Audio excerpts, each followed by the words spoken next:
Big pass Purnima வந்து பார்த்தீங்கன்னா வேற லெவலில் ஆக்ட் பண்ணியிருக்காப்ல. திறமையான யூடியூபர்ஸ்க்கு வாய்ப்பு கொடுக்கலாம்.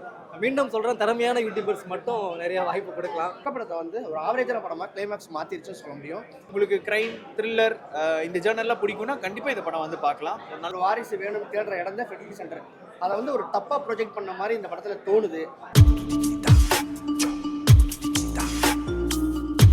சினிமோட்டோகிராஃபி சூப்பராக இருக்குது. ஸோ ட்விஸ்ட் அண்ட் டர்ன்ஸ் வந்து எதிர்பார்க்காத மாதிரி கிளைமேக்ஸில் ஒரு ட்விஸ்ட் வச்சுருக்காங்க. ஃபர்ஸ்ட் ஹாஃப் விட செகண்ட் ஹாஃப் பெட்டராக இருக்குது. ஓகே, பிஜிஎம்லாம் எப்படி இருக்கு ப்ரோ? மியூசிக் நல்லா இருக்குது. அதான் லைக் செகண்ட் ஹாஃப் சூப்பராக இருக்கும், கொஞ்சம் எங்கேஜிங்காக கொண்டு போகிறாங்க. அதான் ப்ரோ, இதான் இந்த மாதிரி லைக் குழந்தை அந்த ஃபெர்டிலைசேஷன் சென்டர் இருக்குல்ல, அதை பற்றி பேசியிருக்காங்க மூவியில். ஸோ ஒரு க்ரைம் ரிலேட்டடாக சொல்லியிருக்காங்க. அதை ஓகே பார்க்கலாம். One time watchable movie. Vivek Prasanna வந்து சூப்பராக நடிச்சிருக்காப்ல. அதையும் தாண்டி வந்து நம்ம பிக் பாஸ் பூர்ணிமா வந்து பார்த்தீங்கன்னா வேற லெவலில் ஆக்ட் பண்ணியிருக்காப்ல. படத்தில் வந்து பார்த்தீங்கன்னா ஃபெர்டிலிட்டி சென்டரோடைய அவேர்னஸை பற்றி பண்ணியிருக்காங்க. அந்த கண்டென்ட்டை எடுக்கக்கூடாதுன்னு நினைக்கிறேன். ஏன்னா மக்கள்லாம் வந்து பார்த்தீங்கன்னா குழந்தை இல்லாமல் 15 வருஷம் 20 வருஷத்துக்கு போய் நாடுற இடம் வந்து காசு போனாலும் பரவாயில்ல. எல்லாருக்குமே தெரியும், நீங்கள் எவ்வளோ தூரம் பண்ணாலும் சரி காசை கொடுத்தா குழந்தைய பெற்றுக்கோ, நம்மளுக்கு ஒரு வாரிசு வேணும் தேடுற இடம் தான் ஃபெர்டிலிட்டி சென்டர். அதை வந்து ஒரு தப்பாக ப்ரொஜெக்ட் பண்ண மாதிரி இந்த படத்தில் தோணுது. அது கரெக்டாக அது தேவையில்லாத நாட்டுன்னு நினைக்கிறேன். என்ன செய்வாங்க, 15 வருஷம் 16 வருஷம் குழந்தை இல்லாதவங்க என்ன தான் பண்ணுவாங்க? அங்கே தான் போய் ஆகணும். நீங்கள் போகிறதுலேருந்து ஒரு க்ரைம் நடக்குதுன்னு சொல்லும்போது எவ்வளோ வேதனையாக இருக்கும். நம்மளுக்கு தெரியாது, அந்த குழந்தை இல்லாதவங்களுக்கு தான் தெரியும். ஸோ அதை ப்ரொஜெக்ட் பண்ணதுனால இனிமேல் போகிறதுக்கு யோசிப்பாங்களோன்னு தோணுது என் மனசில். ஸோ அந்த நாட்டை தொற்றுக்க தேவையில்லை, வேறு மாதிரி தொற்றுக்கலாம், தைரியமாக தொற்றுக்கலாம். ஆமாம், கிளைமேக்ஸில் தீர்வு சொல்லியிருக்காங்க, நான் இல்லைன்னா சொல்ல வரல. ஆனாலும் வந்து பார்த்தீங்கன்னா அந்த அளவுக்குலாம் மனசில் வந்து பதியாது. ஏன்னா அந்த ஸ்டார்ட் அப்லேயே அது மண்டையில் உறுத்திட்டே இருக்கும், குழந்தை இல்லாத உறுத்திட்டே இருக்கும். அதுக்கப்புறம் நீங்கள் சொன்னதெல்லாம் வந்து ஓகே இது நீங்கள் எதுக்கு சொல்லிட்டு நீங்கள் வந்து அதுக்கு சொல்யூஷன் சொல்லணும் ரைட்டா? அதை வந்து கிளியராக கொண்டு போயிருக்கலாம். அது இல்லாதது தான் மனசுக்கு வரும். படம் ஒன் டைம் வாட்சபிள். பிஎஃப்எக்ஸ்லாம் வேலை இல்லை, டெக்னிக்கலாக படம் சூப்பர். எடிட்டிங்கும் சரி, மியூசிக்கும் சரி, சினிமாட்டோகிராஃபி எல்லாமே ஆசமாக பண்ணியிருக்காங்க. கண்டிப்பாக வந்து என்னென்னா ரொம்ப மொக்கப்படத்தை வந்து ஒரு ஆவரேஜான படமாக கிளைமேக்ஸ் மாற்றிருச்சுன்னு சொல்ல முடியும். இன்டர்வியூ பின்னாடியே ஓரளவு திருப்தியாக இருக்குது. எல்லாருமே நல்லா நடிச்சிருக்காங்க. குறிப்பாக வந்து பூர்ணிமா ரவி, விவேக் பிரசனா ரொம்ப ப்ளசண்டான ஆக்டிங். ரொம்ப நம்மளே மிஸ் பண்ணுறோம். அவரோட வாய்ஸ் இல்லை, டப்பிங் வேற ஒருத்தர் பண்ணியிருக்காரு போல இருக்குது. ஸோ ஏதாவது ஒரு ஏஐ பண்ணியாவது கொண்டு வந்ததுக்கலாம்னு நான் நினைக்கிறேன். ஏன்னா அவ்வளோ ஒரு அருமையான ஒரு ரோல் பண்ணியிருந்தார், ஒரு அப்பா ரோல். தன் மகள் வந்து பார்த்தீங்கன்னா தகாத முறையில் வந்து குழந்தை உண்டாயிருச்சு. அப்போ அவர் அப்பா எவ்வளோ பதறாப்ல, அந்த ரோலெல்லாம் அவ்வளோவா பண்ணியிருக்காப்ல. ரொம்ப மிஸ் பண்ணதுலாம் நல்லாவே தெரியுது. அவர் வாய்ஸ் இன்னும் ஃபெமிலியர் இல்லையா? ஸோ அதையும் நம்ம மிஸ் ஆனது நமக்கு தெரியுது. தேங்க்ஸ்.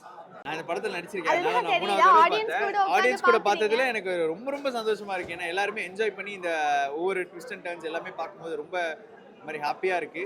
அண்ட் எல்லாருமே சூப்பராக இருக்கு அப்படிங்கிறாங்க. செகண்ட் ஹாஃப் ரொம்ப பிடிச்சிருக்கு அப்படின்னு சொல்றாங்க. அண்ட் முக்கியமாக ஃபர்ஸ்ட் ஹாஃப்ல லவ் போர்ஷன் அண்ட் இது விவேக் பிரசன் அண்ட் சாந்தினியோட அவங்க ஃபேமிலி சீன்ஸ் அதெல்லாம் ரொம்ப பிடிச்சிருக்குங்கிறாங்க. அப்படிங்கும்போது எனக்கு இது பர்சனலாகவே எனக்கு ஒரு சக்ஸஸாக நான் பார்க்குறேன். அண்ட் இந்த மாதிரி ஒரு டீம் கிடைச்சதுமே எனக்கு ரொம்ப லக்கி.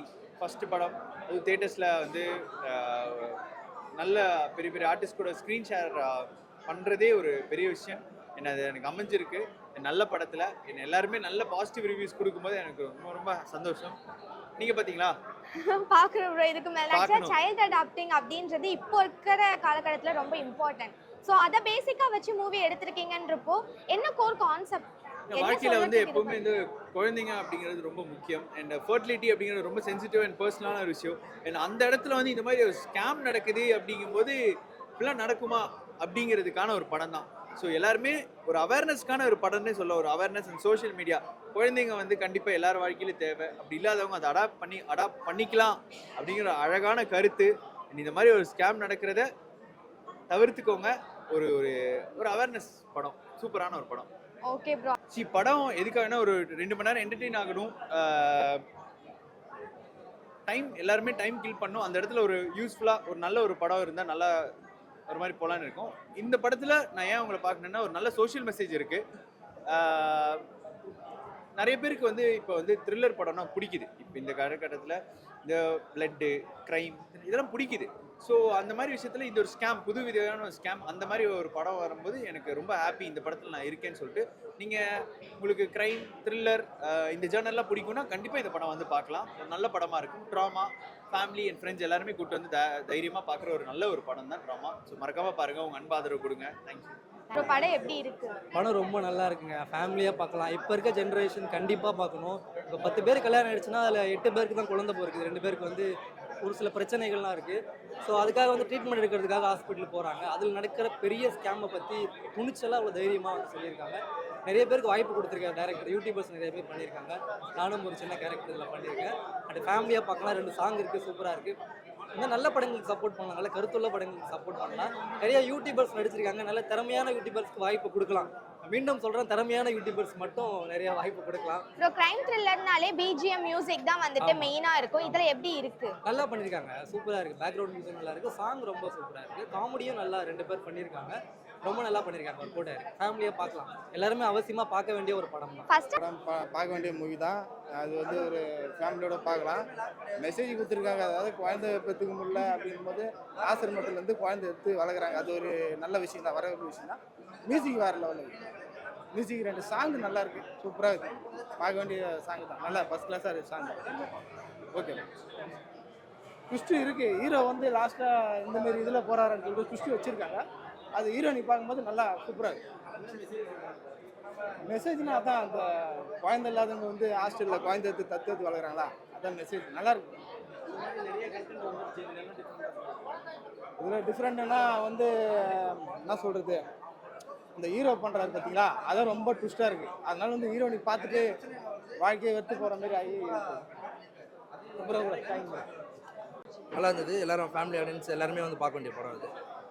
ஓகே, கிரைம் த்ரில்லர்னு கிளைம் பண்ணியிருக்காங்க. ஸோ பிஜிஎம் மியூசிக் தான் ரொம்ப இம்பார்ட்டன்ட் கிரைம் த்ரில்லர்னா. இதில் எப்படி இருக்குது, எந்த அளவுக்கு அது வந்துட்டு இடம் பிடிச்சிருக்கு? பக்காவாக இருக்குங்க எல்லாமே, எங்கேயுமே எந்த ஒரு லேக்கும் கிடையாது. பேக்ரவுண்ட் ஸ்கோராக இருக்கட்டும், ஒரு சில இடத்துல வந்து கண்ணை கலங்குற மாதிரி ஆயிடுச்சு. ஏன்னா ஸ்கோர் அந்த மாதிரி பண்ணியிருக்கேன், பேக்ரவுண்ட் ஸ்கோர் பயங்கரமாக பண்ணியிருக்கேன். என்ன மெசேஜ் சொல்லியிருக்காங்க ப்ரோ? மெசேஜ் என்னன்னா, நம்ம ஒரு விஷயத்தை தேடி போகிறோம், அது நான் இதுன்னு சொல்ல வரல. ஒரு குழந்தைக்காக ஒரு இடத்துக்கு போகிறாங்க, அந்த இடத்துல ஒரு பெரிய பிரச்சனை நடக்குது, அங்கேருந்து எப்படி மீண்டு வெளியே வராங்கன்றதான். ஓகே, மஸ்ட் வாட்சபிள் மூவியா? கண்டிப்பாக எல்லாரும் பார்க்க வேண்டிய படம். டைம் போனதே தெரியல எனக்கு.